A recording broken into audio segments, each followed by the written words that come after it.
Hello.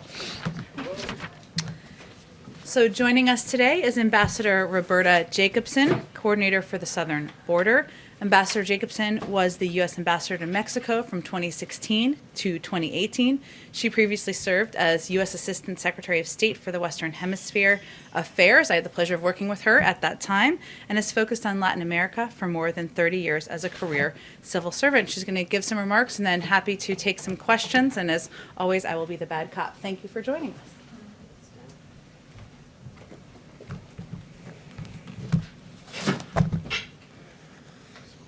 So, thank you all. Good afternoon. President Biden has made clear from day one that he wants to change our immigration system.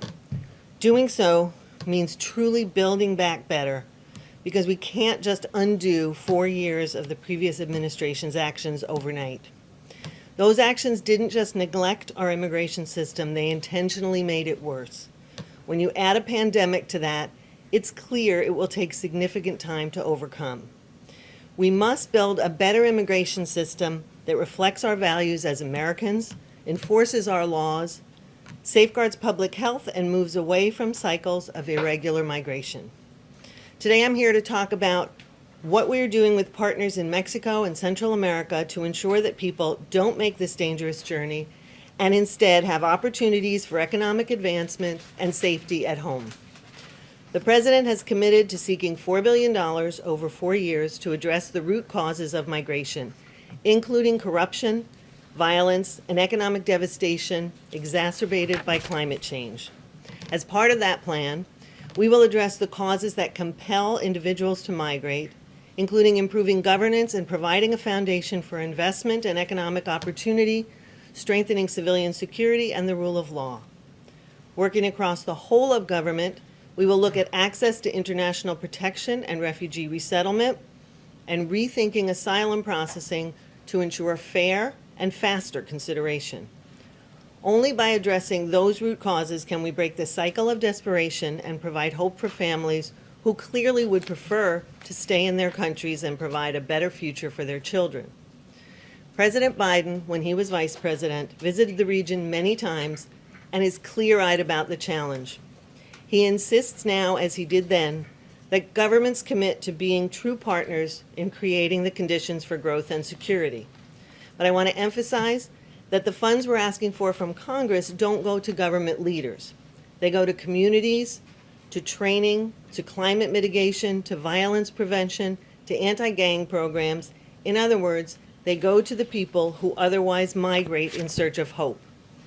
And they will have to have the participation of the private sectors in those countries, who for too long have evaded taxes, underpaid workers, and failed to be part of the solution to creating safe, prosperous, and democratic countries. We've already begun specific actions to both undo the previous administration's policies and to advance a new vision of immigration. We have ended the so-called migrant protection protocols, which sent people back to Mexico to wait, sometimes for years, for a chance to present their asylum claims. Working with the government of Mexico, international organizations, and NGOs, we have safely admitted over 1,400 migrants and closed the most dangerous face of the MPP, the Matamoros migrant camp. Today we are announcing the restarting of the Central American Minors Program for children to be reunited with a parent who is legally in the United States. This program was ended abruptly by the previous administration, leaving around 3,000 children already approved for travel stranded.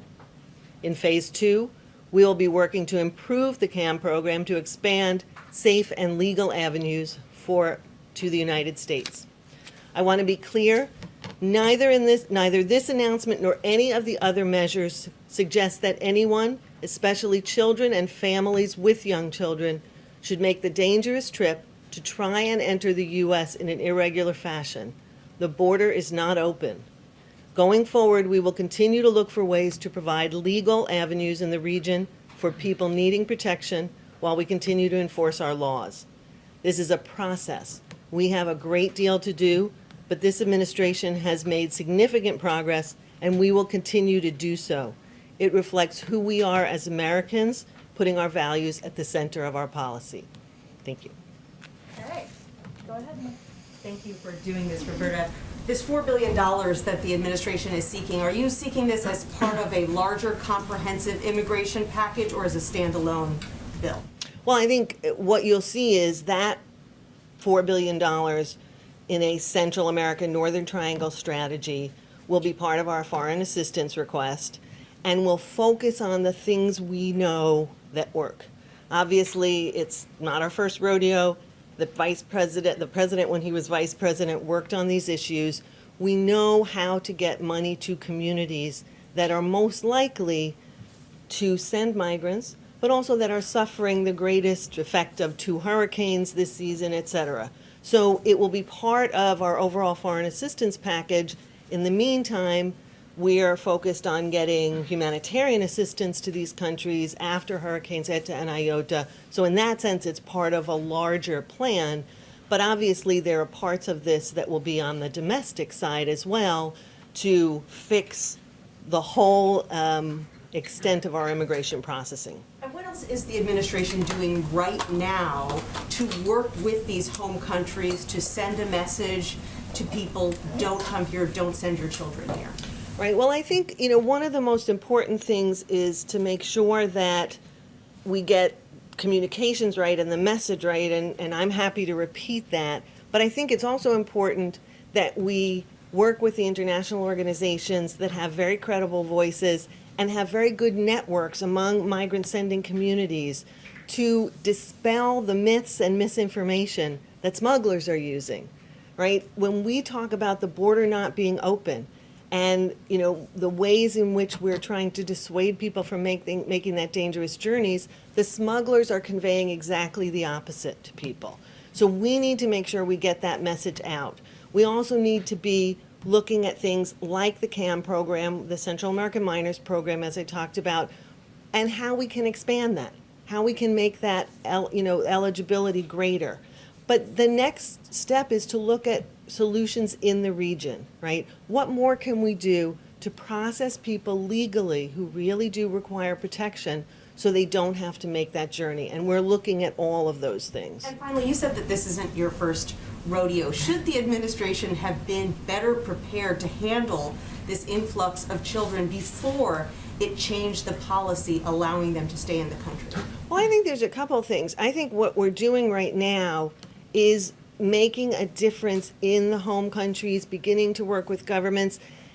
That couldn't start until January 20th. There is one government at a time. You can't start changing processes of government, building facilities. All of this is part of the plan as quickly as possible to make sure that our domestic processes work more smoothly, more quickly, as I mentioned, but also to work with foreign governments. And you can't do that, obviously, till January 20th when you take over. But there have been multiple engagements with the government of Mexico at very high level, with the government of Guatemala, with the Honduran government and Salvadoran in the first, 6 weeks of government. So I think we've gotten off to a big start, a fast start in that engagement. Jonathan?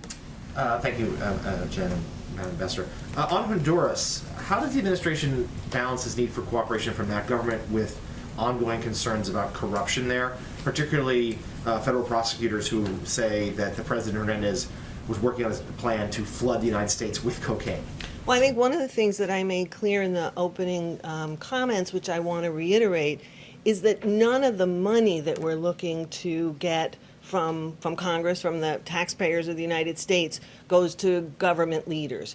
And so I don't think that means that presidents are unimportant in these countries, but I do think that it's important to understand that we will be working with civil society, with international organizations and international NGOs on the ground.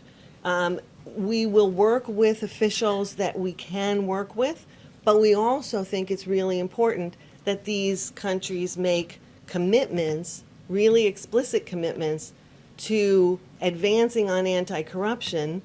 And in some places that will be hard to do if you've got officials for whom there is a cloud. And I think we need to work with the organizations that we can in countries. In some places, we will work with religious organizations, NGOs, with et cetera. It's a challenge in countries that have confronted serious corruption risks. Just one follow-up, like what mechanism is in place, or how do you possibly safeguard that funding to make sure it stays out of the hands, perhaps, corrupt politicians? Well, I think one of the things that we've always done, and 31 years of the State Department has taught me this, is we do end-use monitoring, right? Our embassies and people that we work with are looked at before they're recipients of funds, and we do checks and we look at what's being done with the funds, right? We also don't deliver money in most cases. We deliver training. We deliver new lighting facilities that reduce violence and crime. So a lot of what you do, it's not handing over blank checks, and I think that's really important in this. Thank you very much. You were talking about restarting CAM, these other long-term goals for what the immigration policy should look like, but right now news CNN reporting shows that unaccompanied migrant children are being held in these Border Patrol facilities for, on average, 107 hours. That's up from, I believe, 77 hours on average last week. So what is the Biden administration doing right now to fix that?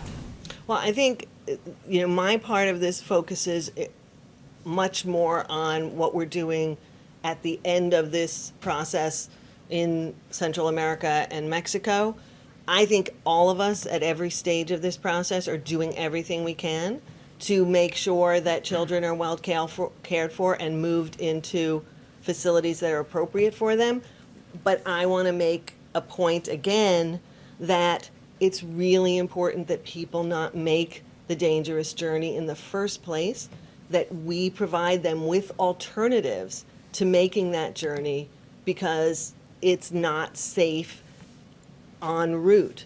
And so, if I could just emphasize that it's really important that message get out, because the perception is not the same as the reality in terms of the border not being open, but we want to provide through CAM, through other mechanisms, ways for some of these young people to be reunited with family members in the United States. Así que yo creo que es muy importante subrayar el caso que la frontera no está cerrada y el viaje es muy peligroso y la gente realmente no debían llegar a los Estados Unidos en una manera irregular ahora. You're telling them not to come, just to follow up quickly, you're telling them they should not come. Would you describe what's happening on the border as a crisis, given how these numbers are spiking so much week by week? I think I'm not trying to be cute here, but I think the fact of the matter is we have to do what we do regardless of what anybody calls the situation. And the fact is we are all focused on improving the situation, on changing to a more humane and efficient system.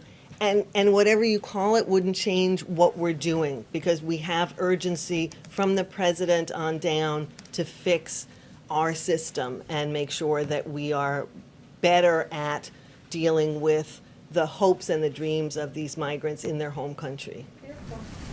Madam Ambassador, do you think it's a coincidence that as soon as Trump and his immigration policy were on the way out and Biden and his stated policy were on the way in, this historic surge at the border started?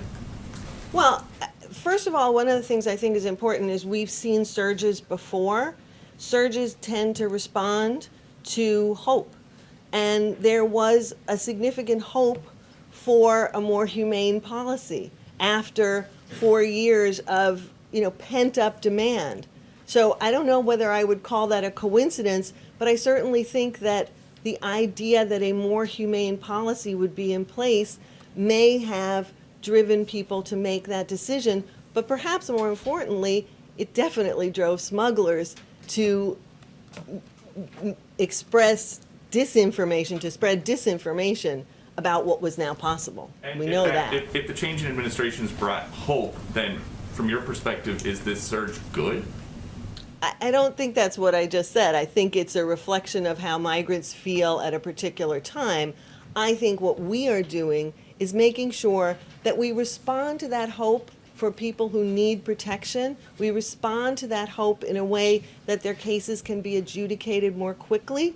But I don't think anybody would say that coming to the United States in an irregular fashion is a good thing. That's why I've tried repeatedly to dissuade people from listening to those smugglers.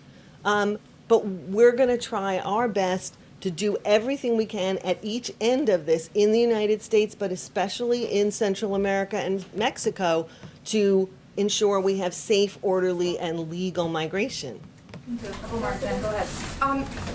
President Biden, when he was vice president, was very active on working with the Northern Triangle countries. And I was just wondering, were there lessons that you or he or other administration officials, many of whom are in jobs in this administration, have learned about how to deal with those countries or how to deal with foreign aid to them that are informing how you're approaching things now? And just to kind of follow up a little bit on what Peter was asking, are you concerned at all about kind of mixed messaging, that at the same time that you are telling people not to come, that the journey is dangerous, that because you are offering this talk about a more humanitarian process, that people will not, pay attention to the fact that they could apply from their home country, that they will still come, that they are still, so hopeful, that there really is kind of a conflicting message coming from Washington to Central America?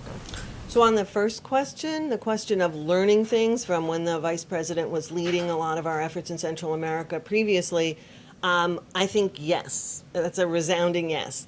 Both the president and all of us who worked with him on that, for him on that, learned a great deal. And I think that it's really important that we put that to use now. One of the things he thinks is so important is being really explicit with leadership in the countries from which migrants are coming about commitments that they need to make, because overcoming the reasons people migrate is not going to be the United States' job alone, right?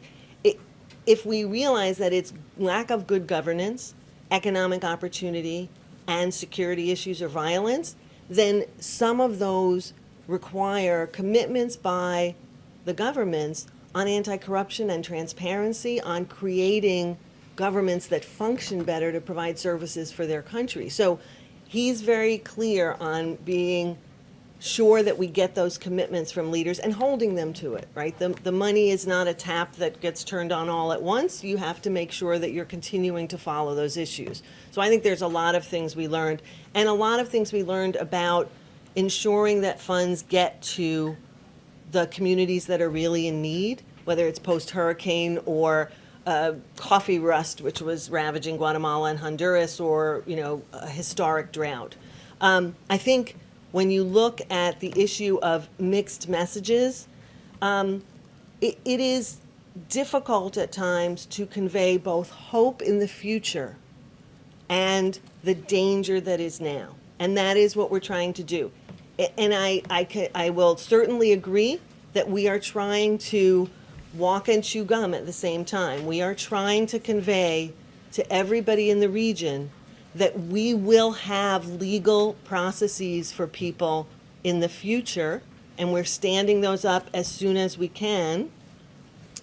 But at the same time, you cannot come through irregular means. It's dangerous, and the majority of people will be sent out of the United States, because that is the truth of it. We want to be honest with people. And so we are trying to send both messages, and smugglers are only trying to send one message. So we're relying on every means we can to get that message out there. And that leads me to want to reiterate, as I did before, que la frontera está cerrada. Y no es el momento, ningún momento es apropiada de llegar a los Estados Unidos de manera irregular. Andrew? Ambassador, can you say a word more about what you're talking about in terms of the private sector? Can you explain what you're envisioning there, and what exactly do you need? And then just to sort of as a second question, you're talking about being really explicit with these countries, but what sort of leverage does the United States actually have to affect change in those countries? What exactly can you do? Yeah, let me take that second one first, only because, look, in the end, I think the implication of your question, which is quite right, is we can't make the changes. We can encourage them, we can help support them with resources, both technical assistance and funding, but we can't make those changes. The changes have to come in the Northern Triangle countries. What I should say is my own experience from traveling to those places, there are myriad people and organizations who are trying to make those changes. And part of what we want to do is empower them, whether that's more effective, economic support, whether it's training for young people, whether it's anti-gang programs, whether it's mothers clubs and empowering local communities. All of that gets done through people on the ground, not by the United States. So we want to be able to empower those actors. I also think that it's really important when you say, what leverage do you have? Well, I do think that working as partners with these countries means sitting down and talking about what we can do together, but also if American taxpayers' funds are going to be used, then that is a certain amount of leverage. The president really wants to move forward on this, but he won't unless he feels he has those commitments on an ongoing basis. Is that leverage? Funds are sometimes important means of having that conversation.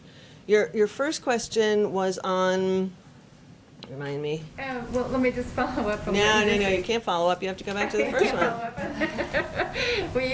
Are you saying explicitly the U.S. could withhold funding, whether it's State Department aid or USAID funding or whatever? I think the really important thing to know is we're looking forward to getting this proposal before Congress and having Congress act on it. And what comes after that, I just don't know. An executive branch can always, adjust things like that. I also think it's really important to understand, you asked about the private sector. The private sector in all of these countries, in Central America in particular, is a really important player here. And I think, to be very honest, we have not seen them step up. One of the mechanisms that was really effective under the Obama-Biden administration was for every dollar that the U.S. put into an assistance program, we asked for private sector organizations, local chambers of commerce or business organizations, to either match us or exceed us. This gives the private sector skin in the game. It makes sure that they are part of the solution. If the governments in these countries don't always have enough resources to do what they should to improve the economic opportunity for people, there are private sector organizations and members of the private sector, the business community, who need to be part of that solution. And so we just feel that that's really an important element to this. We talked about international organizations, governments, NGOs.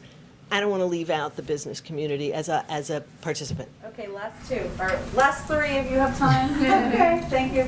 Go ahead. So, Ambassador, just to follow up on Andrea's question, I understand when you're saying you want to empower these civil societies in these third countries, but can you make the link between empowering those civil societies and actually eliminating the push factor to stop them from coming to this country? So how much of it is an international aid policy versus an an immigration policy? That's my first question. And then the second one, if you could speak more specifically about the requirements that you're making to these countries in terms of anti-corruption practices. What are the specific measures of success and how to ensure that they're taking place? Well, on the first question, I think this is both an international aid issue as well as a policy issue, both for us and the countries that we're working with. On the one hand, it is clearly a resource issue. You have two greater than Category 4 hurricanes, Eta and Iota, within a 15-day period.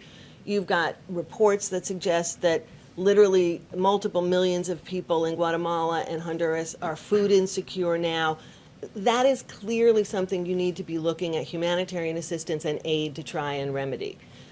Now, in the longer term, when you're looking at increased pace of natural disasters because of climate change, or you're looking at ways to ensure that agricultural policy, changes in countries, or that training is given, or that students, including girls, remain in school, those are longer-term policy questions that need to be addressed with our partners in the region, because they all have an impact on whether migration flows increase or not.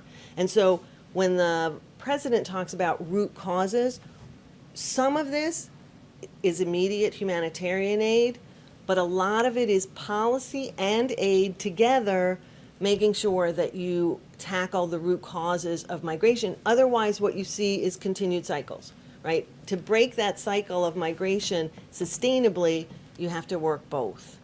On the specific commitments for governments, I think that's something that we would want to discuss with the countries involved before we discuss it publicly. Thanks. The president's executive powers. Do you think the president will consider using his executive powers to reunite families who have been separated under zero tolerance?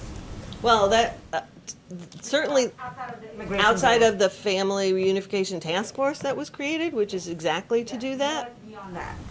Are you talking about people who are not in the same country? Yeah, the families that were separated. Would the president use any more executive powers? I'm sorry, but do you mean families who were separated when in the United States? During zero tolerance in the past. Well, that's exactly what the Family Reunification Task Force is doing. Right. So nothing beyond that. It deals with the whole universe of people separated during that policy, so not that I know of. Okay, last two in the back. Go ahead. Couple questions. Congress appropriated almost $1.4 billion for this fiscal year for the border wall that you all are not building. How much of that is left? Are you guys redirecting it at all, and to what along the border right now? Secondly, you discussed messaging. Arguably, your predecessors' entire theory of their immigration agenda was that they were trying to send this message, don't come, America is closed to irregular migration. So obviously you're pursuing some different policies, but what can you actually do differently than they did to try to get that message if, it wasn't fixed already with that kind of aggressive messaging? Well, on the first question regarding the border wall, the president has been very clear about ending the national emergency or the emergency at the border that was used to justify the wall and obviously not proceeding with it. The exact legal requirements and where those funds might go, I just don't know. I'm sorry. Let me talk about the message issue. I mean, I think it's really important to understand that you can't and shouldn't say, in this administration's opinion, that the only way to message do not come in an irregular fashion is to act as cruelly as you possibly can, separate children from their parents, return people to places that, like the migrant camp in Matamoros, for up to 2+ years at a time, and that's the only way that you can get your message across. This administration's belief is that we can get our message across that it is a more humane policy by opening up avenues of legal migration, which will encourage people to take those legal options and go through the asylum process if they're seeking that, and not take the irregular road. I think you have to find different ways to message, but if messaging reflects your actions, that is why we are increasing the actions for legal migration so that the message is you have another option.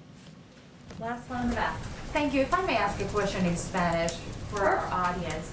Con tanta desesperación en Centroamérica, y si los cambios no son inmediatos en esos países, si el dinero y los cambios que ustedes proponen no hacen un cambio inmediato, entonces, ¿cómo desaniman a la gente para que no venga hoy, mañana, pasado mañana? Bueno, primero reitero el mensaje que realmente no deben llegar ahora, porque la frontera está cerrada y lamentablemente va a tomar tiempo para abrir los otros caminos que son legal.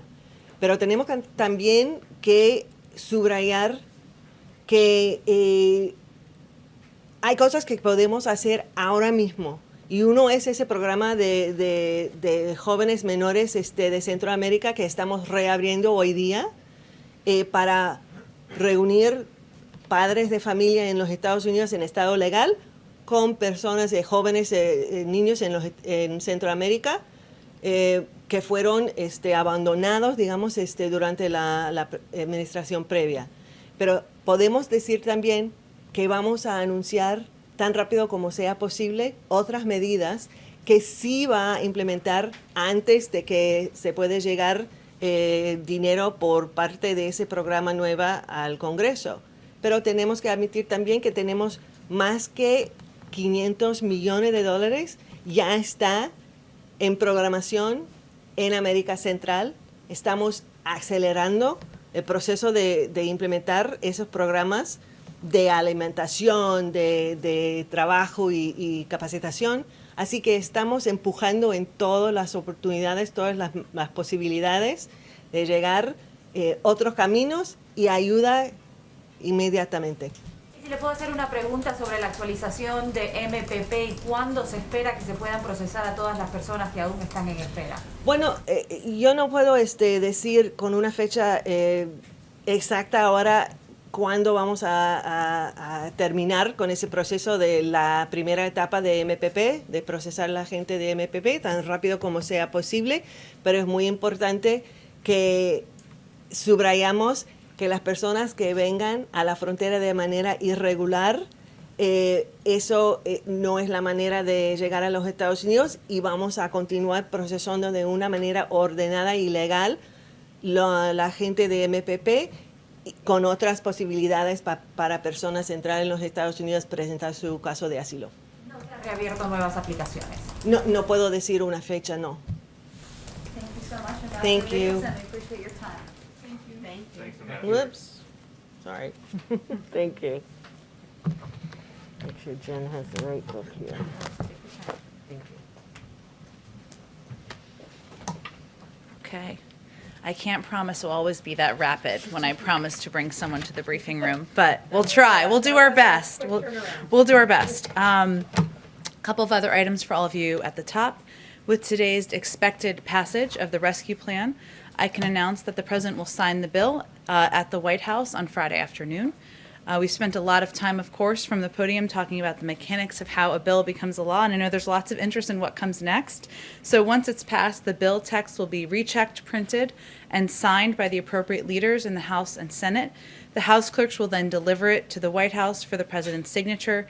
We expect that delivery to happen sometime tomorrow, and then the President will sign it on Friday. We, of course, are moving full speed ahead on the implementation of the bill because we know the American people need help and need it as soon as possible. We are also working on looking ahead to implementation. I wanted to make sure you all saw Secretary Yellen's speech before the National League of Cities yesterday, promising to get aid out to state and local governments. Obviously, this is a key component of the package and one that will help keep cops, firefighters, local officials in their jobs. And we are looking, they are looking for ways to maximize, of course, the impact of every dollar. That's exactly what the President did when he served as the point person on the implementation of the Recovery Act in 2009, partnering with mayors, governors, and other officials to get help to them quickly and in a way that kept waste, fraud, and abuse to 0.2%. So he knows directly that the passage and signing of the bill is just the beginning, and he plans to appoint somebody to run point on implementation. I don't have any personnel announcements today, but that will certainly be part of our path moving forward. Also today, as you know, the President will join the CEOs of Johnson & Johnson and Merck to discuss their historic partnership that will produce more life-saving vaccines for Americans and the world. President Biden will also announce that he's directing, Jeff Zients, our COVID coordinator, and the HHS team to procure an additional 100 million doses of the Johnson & Johnson vaccine. He's doing this because in a wartime effort, which is what we consider this, we need maximum flexibility. We want to be oversupplied and overprepared. There's also a chance that we'll encounter an unexpected challenge, a new need in our vaccination efforts, and we're preparing for just that. The President will also discuss the meeting he's having today during his remarks, and he'll also address, of course, the passage of the rescue plan during those remarks as well. Last item, I believe here, lots going on here today. On March 18th through 19th, National Security Advisor Jake Sullivan and Secretary of State Tony Blinken will meet with Director Yang Jichur and State Councilor Wang Yi in Anchorage of China, of course. The meeting will follow the President's convening of the Quad at the leader level, as well as his participation in the G7 leaders meeting just a few weeks ago. Secretary Blinken and Secretary Austin's trip to Japan and Korea, two of our closest regional allies, and National Security Advisor Sullivan's multiple engagements with Japanese, Korean, Australian, Canadian, and European counterparts, including a European Quad meeting next week. It was important to us that this administration's first meeting with Chinese officials be held on American soil and occur after we have met and consulted closely with partners and allies in both Asia and Europe. And as you know, a number of those conversations have happened at the presidential level and, of course, at the Secretary of State and National Security Advisor level as well. The meeting is an opportunity to address a wide range of issues, including ones where we have deep disagreements. We intend to discuss our expectations and will be frank in explaining Beijing's actions and behavior challenge to the security, prosperity, and our concerns about challenges they pose to the security and values of the United States and our allies and partners. We will also talk about areas where we can cooperate of mutual interests, and we are coming to these discussions, of course, clear-eyed. The meeting also provides an opportunity to emphasize how the United States will stand up for the rules-based international system and a free and open Indo-Pacific. As the President has said, we approach our relationship with the Chinese from a position of strength and in lockstep with our allies and partners. With that, go ahead, Jonathan. Thank you so much. You said the President will be signing the bill on Friday. Can you walk us through what will happen next? The President himself has expressed regret that the 2009 economic recovery package was not sold well, as he put it. You yourself have acknowledged that others, veterans of the Obama administration, feel similarly. Can you explain to us what we're going to see from the President, from surrogates? How is this message going to be delivered to the American people? How do you sell this bill? Sure. Well, the President, the Vice President, the First Lady, the Second Gentleman, a number of members of her cabinet will be communicating directly with the American people, engaging directly with the American people, and all sending a clear message: help is on the way. Over the next few weeks, we are going to swiftly put in place implementation plans. I've touched on a little bit of that, and plans to get aid to the people in places that need it the most as quickly as possible. This is, of course, a continuation of the work we've done over the last 2 months to build support for the rescue plan, communicating directly with the American people, building support among mayors, governors, labor leaders, the business community, and other stakeholders. We'll be emphasizing a number of components that are in the package and really having a conversation. This is important to the President personally, having a conversation directly with people about how they can benefit, addressing questions they have, even taking their feedback on implementation and how to make it clear. And we've talked a little bit about in here. People have questions like, well, do I need to do anything to get my check? How do I benefit from the health benefits? What about what funding will go to my school? He wants to ensure that people have access to this information. So he will be hitting the road. The Vice President will be hitting the road. The First Lady will be hitting the road.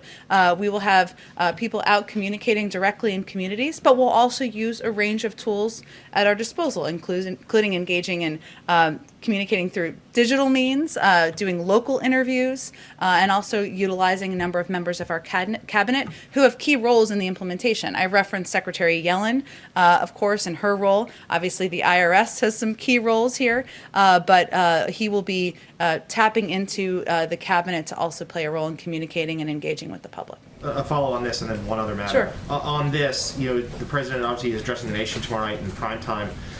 Is this part of it, the idea of what happens next because of the package, going to be part of that speech? Can you preview a little bit about what the message to the American people is going to be tomorrow night?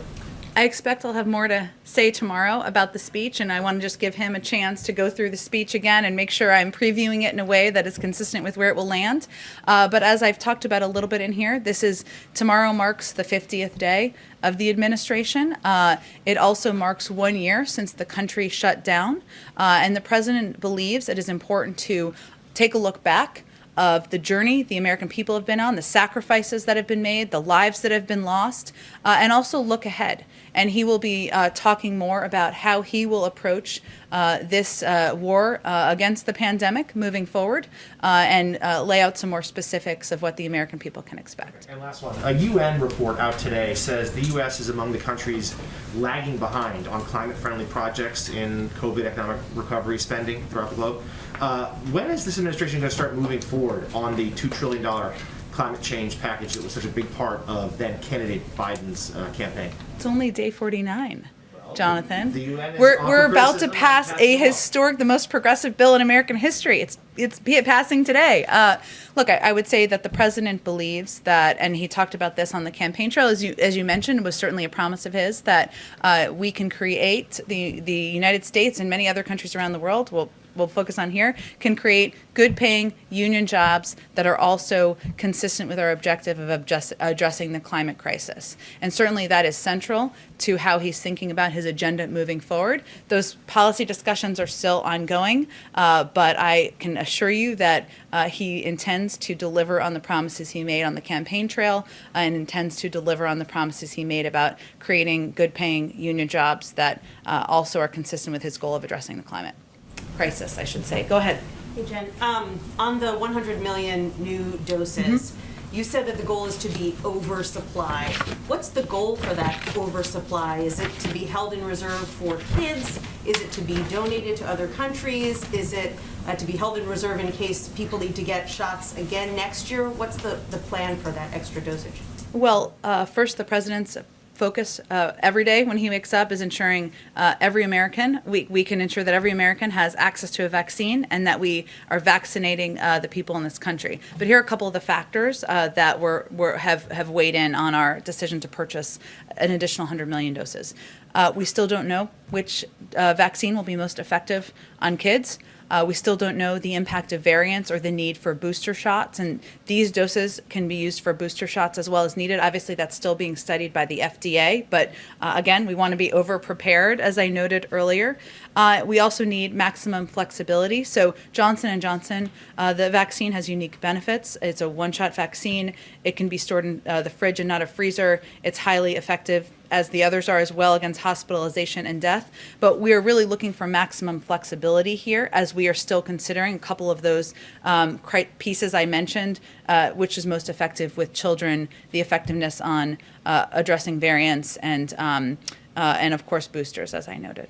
And then on the COVID relief bill, which is being voted on in the House right now, how quickly will school districts be able to access that money? And will they be able to implement it in time to make safety changes for this school year, which in many parts of the country is only going to last another 3 months? You're absolutely right. And a fair amount of the funding is also we expect will be likely used for forward planning, right? So schools that need to plan for, we need to hire temporary teachers right now, but we need to ensure we can keep them on the job in a year and 2 years. We need to make facility upgrades. It really depends school to school.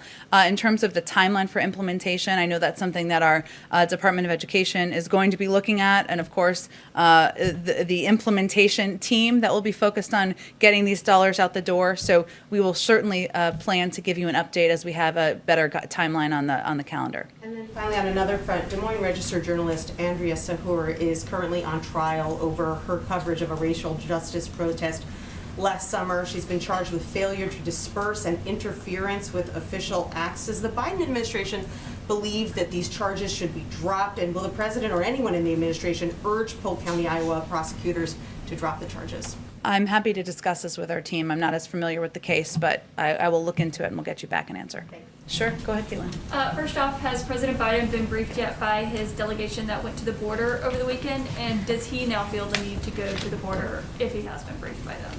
Sure. Well, I can confirm for you that the president did receive a briefing earlier today from members of his team that visited the border region this past weekend. I will note he receives regular briefings on immigration and the economy, on COVID, on a range of issues that the country and the administration is facing.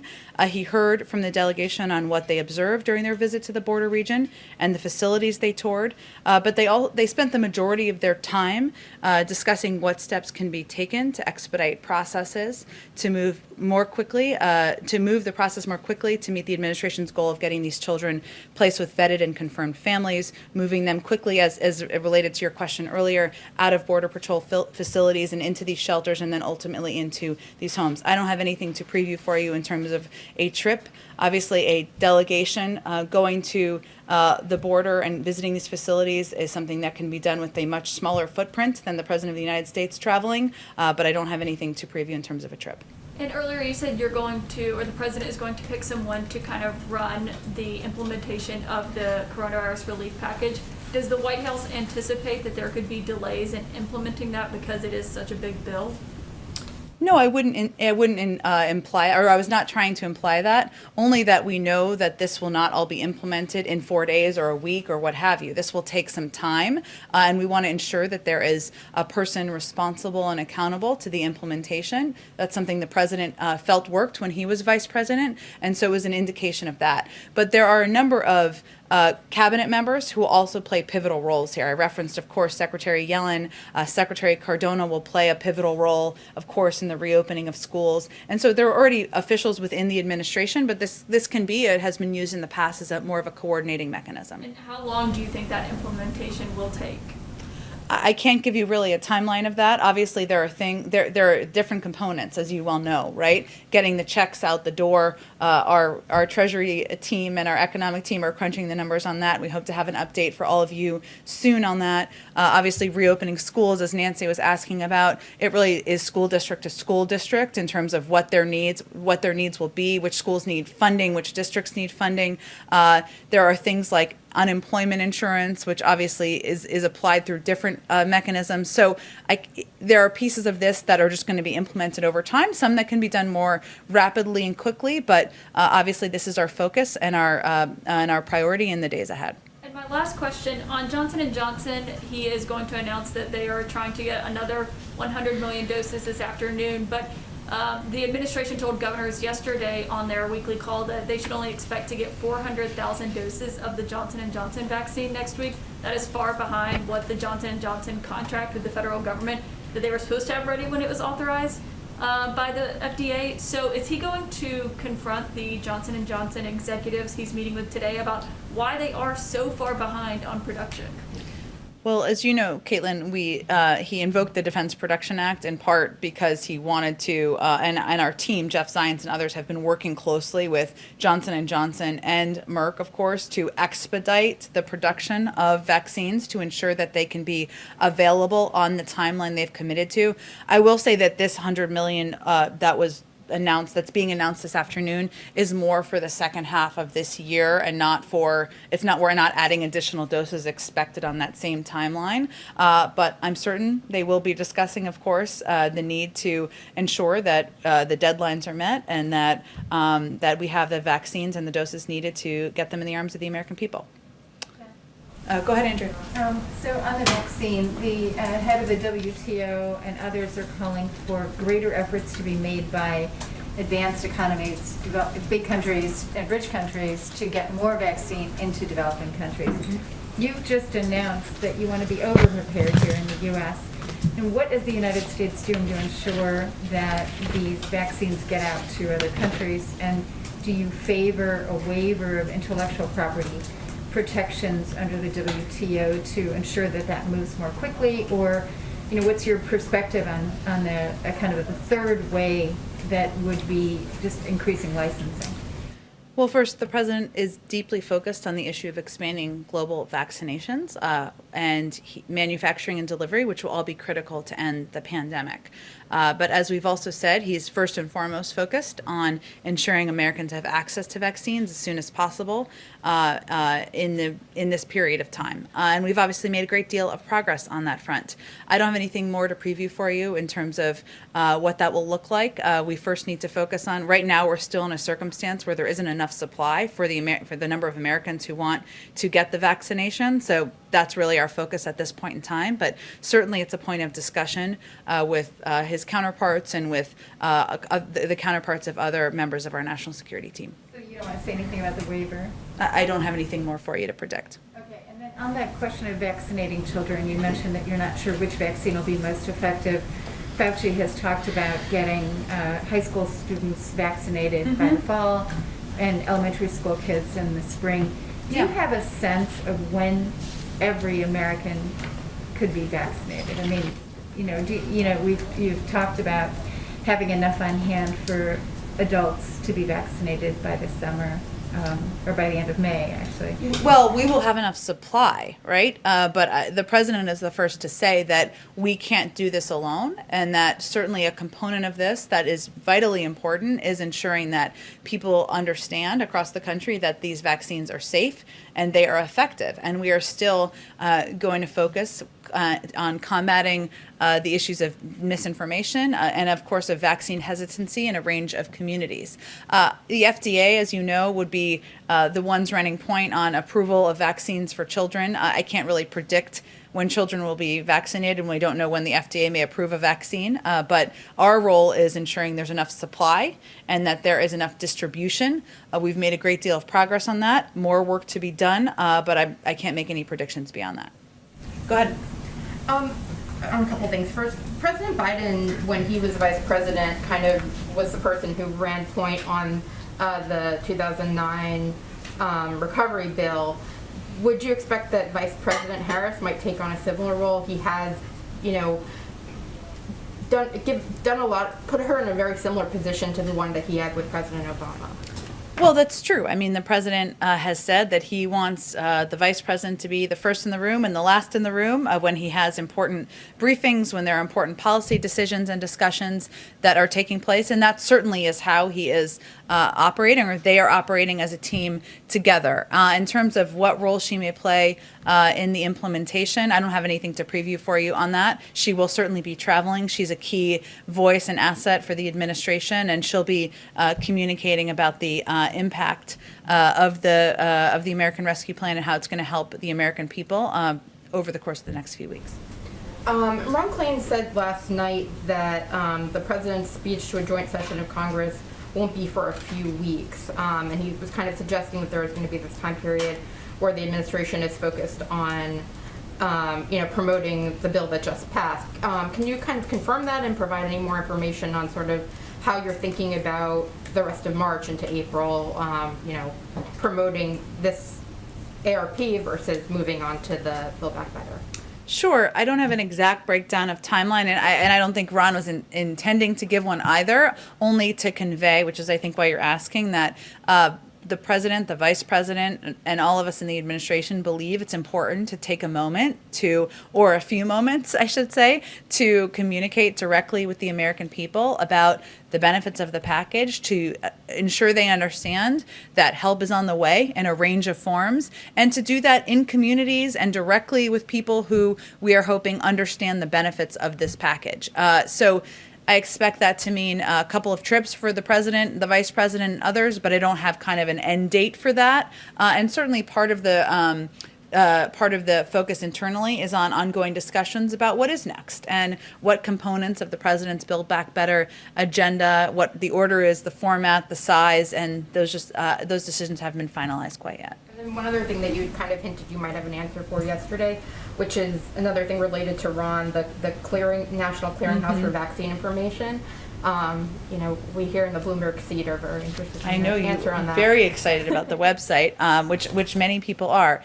I would say, as you know, the website is being implemented as a vaccine finder, I should say, is being implemented as a pilot program. We've always been open to expanding the pilot program, and we're certainly looking into that. We're also looking into, and others have asked this question, how we can better assist state and local governments who have their own websites where they are utilized by members of the local community and effective, but sometimes they have technical issues. So we're looking at addressing it from a couple of different directions, but every option remains on the table. We're also considering setting up call centers, organizing navigators, help individuals schedule appointments, which sometimes can be the issue. So I don't have a major update other than to convey that it's a pilot program. We've always been open to expanding it, and certainly a range of options remain on the table. And sometimes in some states, their local website is working quite well, and they just need some technical assistance.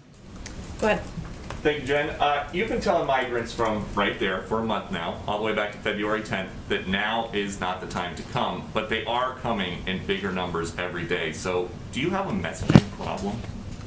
Well, I would say that in the last administration, we had a morality problem, and children were being pulled from the arms of their parents, and kids were being sent back on a treacherous journey. And that's not the approach of this administration. So certainly we understand that means there will be more kids who are crossing the border. We made a policy decision that that was the right, humane step to take. But I think it's also important for people to understand that the vast majority of people who come to our border are turned away, are sent back to their countries. What we're talking about here are unaccompanied children, and what our focus is on is ensuring that there are safe places for these kids to go that have access, where they have access to educational resources, health and medical attention, legal assistance as needed, and that we can expedite the vetting so that they can get to families and sponsors where they can have their cases adjudicated. But since the last administration is gone, tomorrow is 50 days of Biden. There are migrants showing up wearing T-shirts that say, "Biden, please let us in." And candidate Biden is the one who said,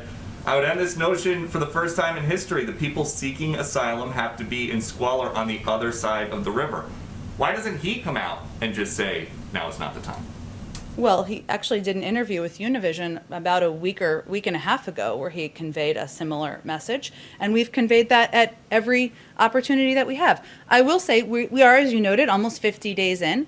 We are digging ourselves out of a broken and dismantled system. Roberta, Ambassador Jacobson, referenced this in her opening as well. When it comes to engagement with countries addressing the root causes, we couldn't start doing that until January 20th. There are programs like the relaunching of the Central American Minors Program, which was ended by the prior administration in 2017, and that meant that that program, which would have allowed for people to apply from the region, we had to restart that program. So we're working to fix the mess of the last couple of years. It's going to take some time, but this is clearly a priority for the president. We're looking at a range of options, which include the opening of additional facilities. It includes steps we can take to expedite the processing. It includes application and implementation of these CDC guidelines that just came out that allow for more children to be housed safely in these facilities. So we're looking at every option possible to help address the challenges we're facing at the border. And you mentioned those CDC guidelines. Does the White House think it's a problem that when the CDC tells these migrant shelter facilities that they can be at full capacity if they are careful about COVID, many of them do, but when the CDC tells schools that they can open in person at full capacity, many of them don't? Is there a school in particular that you have as an example that didn't do that? Are most schools in this country at full capacity with in-person learning? Is there a specific school, though, that is not following the CDC guidelines of implementing the mitigation steps so they can reopen? I mean, the CDC is saying schools, you can be every school can be at full capacity.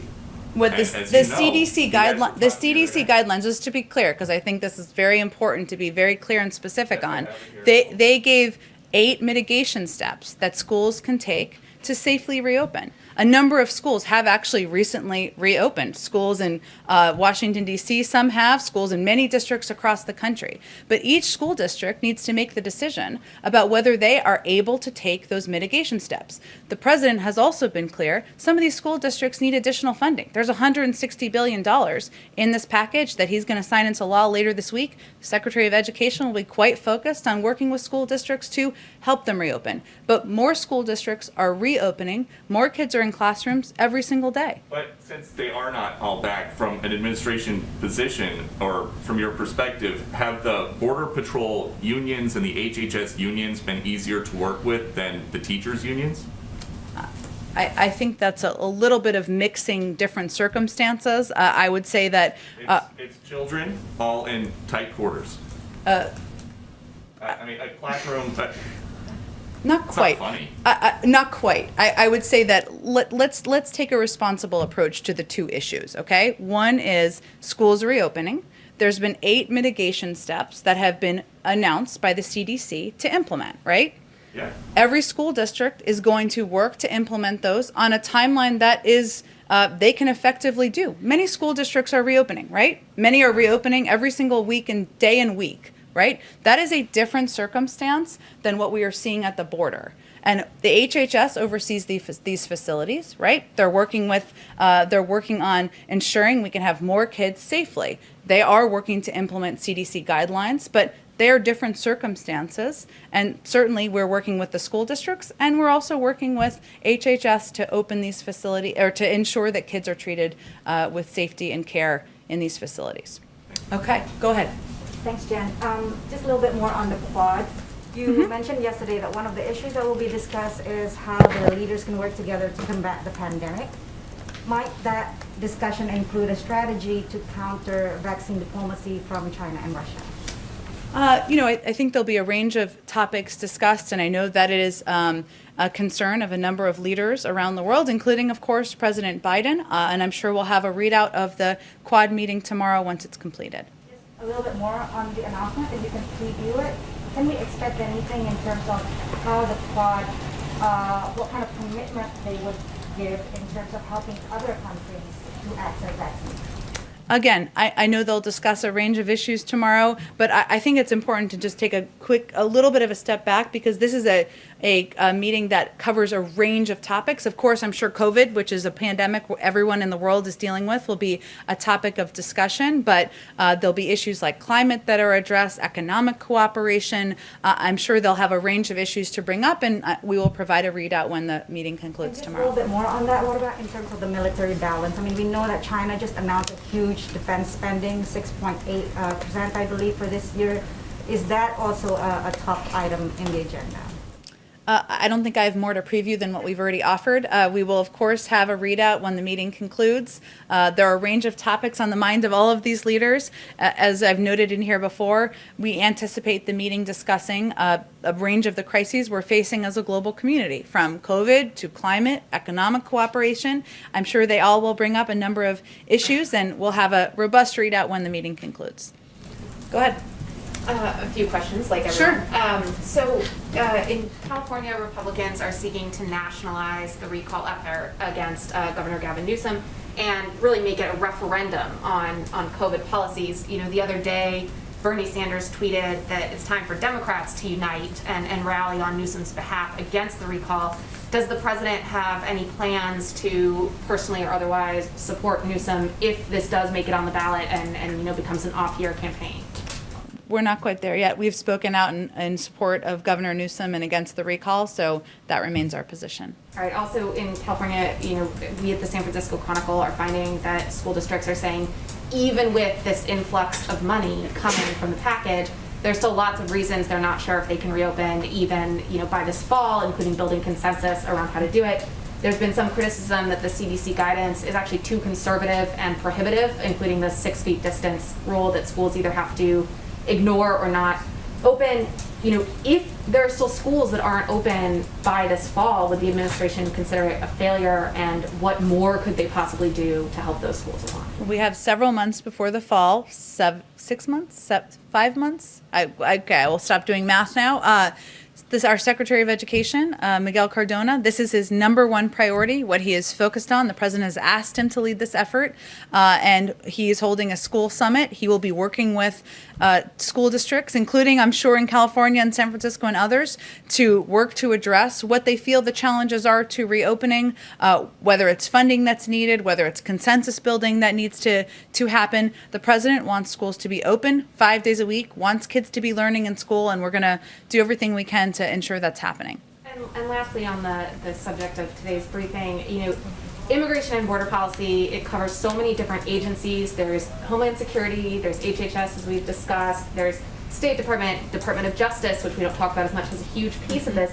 Is there someone in this administration who is coordinating all of these disparate pieces? Ultimately, where does the buck stop? Who is making sure that all these different agencies are coordinating to the administration's overall goals? Well, ultimately, the president is responsible for the policy on key issues and key challenges the country is facing, and immigration is certainly one of them. You're right, there are a number of agencies involved in this effort, but I would say they're all playing a pivotal role. The Department of Homeland Security, we don't have a Health and Human Services Secretary confirmed yet. When he is, he will play a pivotal role, but a whole team at HHS, as you know. So this is being coordinated in part from our national security team, but ultimately it's the president who makes decisions about the policy. That's why he asked the team to go to the border and why he asked to receive a briefing, and that's something, as I noted, that happened this morning. Go ahead. Thanks. I have a follow-up on implementation of the relief package and then a question on equal rights. Okay. On the relief package implementation, were there specific lessons that President Biden, when he was in charge of doing this in 2009, that he learned about that effort that will be applied to this effort, particularly in terms of efficiency and reducing waste and fraud, that kinds of things, but in general, any specific lessons that he learned other than it's good to have one person in charge? Sure. It is structured very differently, as you remember, and I'm sure many people remember. A big chunk of the Recovery Act was around shovel-ready projects. This is, of course, a very different type of bill. I think some of the lessons we're already implementing, including having a point person in charge, including ensuring there's a sustained campaign that is not just about the President of the United States or the Vice President of the United States speaking about the benefits, but that really engages our partners and allies, whether it's governors or mayors, local community leaders, to ensure there is effective implementation and communication about the package. He also wants to lift up, and this is something that's been important to him in general, but is very applicable to this package, members of his cabinet, so that they can be front-facing and play a very public role in engaging with the public and ensuring they understand components and pieces of a package like this. There are pieces in this package that, of course, are related to helping veterans. There are pieces of this package that relate to helping rural communities, and he wants to ensure that members of his cabinet are playing key roles there. That's something that, of course, was done a little bit in 2009, but can definitely be built on, and I think we will venture to do that. And then on go ahead. Equal Rights Amendment, the House is expected to vote soon, I think next week, on eliminating the now expired deadline for ratification. And of course, Virginia last year became the 38th state to ratify, but last year the Justice Department issued a memo saying that we can't do that, that if the only way to add this ERA to the Constitution is to start the ratification process over. My question is whether the administration is going to rescind that memo, as some Democrats have asked him to do. Mm-hmm. That's an excellent question. I will have to talk to our team about that and get an update on it, which we'll venture to do for you after the briefing. Go ahead. Thanks, Jen. A couple questions on behalf of the print pool for reporters who couldn't be here, and then one of my own. Jesse Hellman with Modern Healthcare wanted to know, when President Biden is with the executives today from Johnson & Johnson and Merck, does he plan to press them on the increasing costs of prescription drugs, and does he plan to bring up his own agenda to lower drug prices? The primary focus of this meeting is on working together, the two companies who have long been competitors, working together to ensure the efficient and effective manufacturing of vaccines. Okay, and Tommy Christopher from Media had a question on the filibuster. Said that President Biden expressed some openness to filibuster reform during the campaign. I know you've said more recently that it's not his preference to change the rules, but he wants to know if the John Lewis Voting Rights Act represents a red line. If Republicans do not support that, if that does not move forward in the Senate, is that a red line that would prompt him to consider filibuster reform or ending the filibuster? Well, the president's preference is not to make changes to the filibuster rules. He believes that voting rights and access to voting, ensuring it's easier for the American people, is enough of a huge priority and should be for everyone. That's why he signed some executive orders, used the power of the presidency to do that this weekend, and he is hopeful that Democrats and Republicans can work together to get that done. And then one last question on the overall agenda. I know you were saying earlier, when you look at Build Back Better, you're sort of thinking through kind of what's next. But broadly speaking, is infrastructure the next big legislative priority on Capitol Hill for this administration? There's also pressure for an immigration bill to go through. What's next for you guys? What is the next big priority after the bill that you're hoping to sign, the president's hoping to sign on Friday? It's a very popular question, understandably, but our focus is on getting the American Rescue Plan implemented. We will have more to say. The president will have more to say on his Build Back Better agenda and what the components of that look like, what the size, the proposals, the order of events will be, but I don't have anything to preview for you.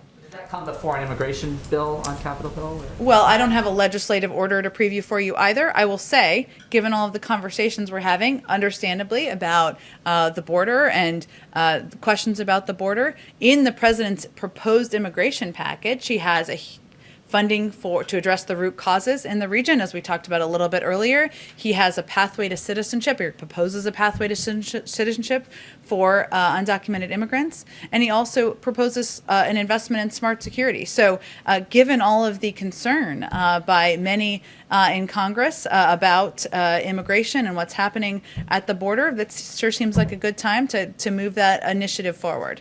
Go ahead in the back. Thank you, Jen. I understand you don't want to call it a crisis from the podium, but what do you say to Border Patrol agents at the border, especially those within the union, who are calling it a crisis and who are saying that they're overworked and there's just too many encounters day in and day out? We are saying that we recognize that incumbent upon us in this administration is to continue to work day and night to expedite the process of ensuring there are the resources and processes in place to move children from the Border Patrol facilities to the shelters. We are saying that it is incumbent upon our administration to look for additional facilities that can safely house children, and incumbent upon us to ensure that we are communicating effectively and efficiently to the region, as Ambassador Jacobson talked about at the top of this briefing. And those are all focuses of the president on down, every single day. The Mexican government today reports that over 4,000 unaccompanied minors were actually deported back to Mexico between January and March. Can you confirm that those were done under the previous administration? Were any of those unaccompanied minors deported under the Biden administration? I know that CBP provides numbers and data on a regular basis, and I think there's more data coming soon from there, so I would certainly send you to them for any statistics and data. Our policy is that we don't turn children under 18 away at the border. And of course, as you know, though, even when they are in homes of family members or in sponsored homes, that they still can go through processing and may need to return home. And on the stimulus package, if I may, one last question. I think this came up yesterday, but I wanted to re-ask the question. Now that the stimulus package is passed and many undocumented immigrants are not benefited in any way by the money that's going out, does the president plan any executive action or anything else to do to help that population? Sorry, I missed part of the last sentence. Sure. Now that the stimulus package has passed and the undocumented population, many of the millions, are not benefited in any way, does the president plan any executive actions or anything else to help that population? Well, certainly I think the president's priority, given he proposed an immigration bill on the first day, is to create a pathway to citizenship for 11 million undocumented immigrants, of course, in this country. He's also been clear that ensuring that everybody in this country is vaccinated and receives access to the COVID-19 vaccine is a key priority. And of course, this is just the beginning of his agenda, but I don't have anything more to preview for you. Go ahead. Thank you, Jen. Given the current progress on vaccination around the world, would the president consider organizing his climate summit in person in DC here for it to have more impact? I don't think we have any. I think at this point the intention is to do it remotely, I believe, and I don't think there's an intention to change that, but I'm happy to check on that for you. And do you know roughly how many heads of state are expected to participate, and if the Chinese president would be one of them? I don't have any more details on the summit. I know it's coming up in about 6 weeks. 5 weeks, and I expect as we get closer, we'll have more to preview. Good. Go ahead in the back. Yeah, just to follow up on the filibuster. So Sure. You've said many times that President Biden's preference is not to change the rules around filibuster, but if the next big pieces of his agenda are stymied in the Senate, are there changes to the filibuster that he can live with, such as the talking filibuster? Well, the president believes that there are a range of issues where there's a historic precedent of Democrats and Republicans working together, whether it's infrastructure, as we've been talking about, or modernizing the immigration system. He's obviously had a number of bipartisan meetings in the Oval Office, so that's where his energy and focus will be moving forward. Go ahead in the back. Yeah, thank you. A Saudi court just upheld a travel ban concerning a dissident, a woman, released from prison weeks ago. Is it a sign that the White House message regarding the human rights abuse in the kingdom is not strong enough? You were referring to a human rights a human rights activist who was released from prison? Yes, but who's not able to travel outside the kingdom. I would have to look into more specific details of that. I know we were pleased with the release, but I'd have to look into more specific details of the travel restrictions. Go ahead. Do you have any sort of ETA for when the next cabinet secretaries will be approved, and when are you going to start nominating ambassadors? Go ask our friends in the Senate. We expect that some will move forward with, and we are hopeful, I should say, that we will get a couple of additional cabinet members confirmed in the coming days or over the course of the next week. The president's looking forward to that. They're certainly looking forward to at some point having a full cabinet meeting. The president hasn't made any decisions about ambassadorial nominees, so I don't expect them to be confirmed anytime soon, given we have to nominate them first. Are you talking about Becerra and Catherine Tai? Well, again, it's really up to the Senate on the timeline for that, but we are hopeful that they move forward with the remaining members of the cabinet, given we are almost 2 months into an administration. Thank you, Jen. Yeah, the last one. Just to follow up on something that Ambassador Jacobson said. Sure. And I think you may have gotten a note about this, that she, first time she said that the border is not closed, and she then, when she was speaking in Spanish, and then, later on spoke in Spanish again and said the border is closed. I mean, it seems like she, I guess, misspoke the first time considering your overall message, but are you concerned that now that she has misspoken that is going to be, picked up and disseminated across the Spanish-speaking world as a message from the administration? Well, given she also said that the border is closed, we're hopeful that that is what will be picked up, and that has clearly and consistently been our message. So that is certainly our hope. Still, at the same time that you're having a messaging difficulty around this issue, does that just make it a little bit harder? We certainly hope not. We have the power of the media here to make sure you're communicating effectively with the messages. And as we know, we all have moments where we say something slightly differently than we would like to, and we quickly try to correct it to make it easier and effective for all of you who are just trying to communicate what the administration's goals and policies are. Thanks, everyone.